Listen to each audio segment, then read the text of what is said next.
question is, why should the International Criminal Court start investigating this case?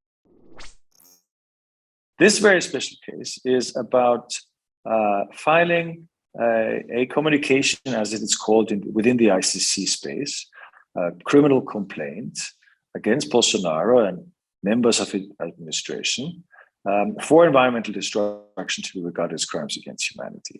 And why? Because Mr. Bolsonaro is directly and indirectly facilitating the destruction of the Brazilian Amazon.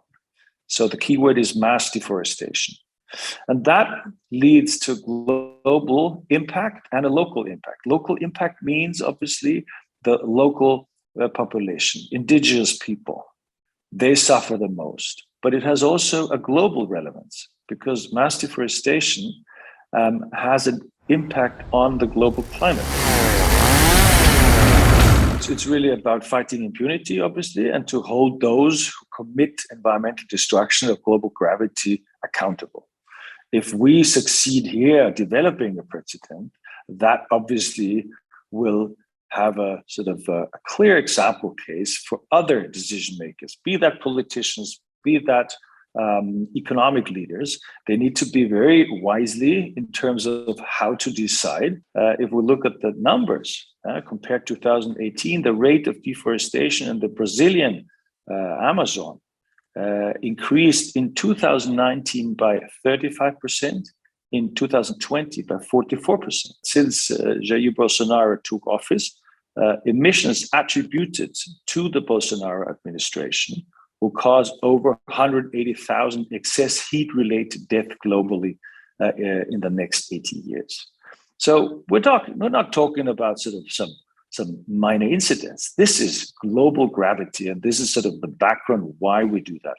We're not suing Mr. Bolsonaro.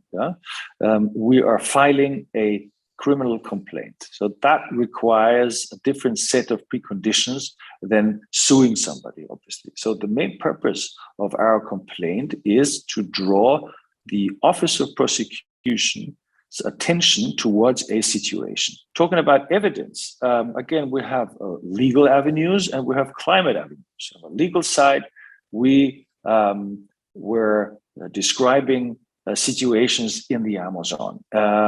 We were describing certain cases there. We were drawing the attention towards the sort of deterioration of the Bolsonaro government in terms of finding illegal deforestation, which went down dramatically, etc. So the procedure, very simple, is that we have anybody on the planet can file a communication or a criminal complaint to the International Criminal Court, anybody. If they start a preliminary examination, if the result is positive, then the Office of Prosecution applies to start an investigation. Then the investigation starts. After it's finished, then it's decided whether the International Criminal Court starts prosecuting, in our case, Mr. Jair Bolsonaro. If it follows the procedure, at the end of the day, they can sentence him life sentence. This would be the ultimate verdict here. But again, this is not what we are aiming for. The case is much bigger than putting somebody like Bolsonaro behind bars, much bigger. What's the success of having Mr. Bolsonaro in jail? Then I would say very little, because it will take years. And again, this initiative is not about this cause. It is about something else. It is about building a precedent.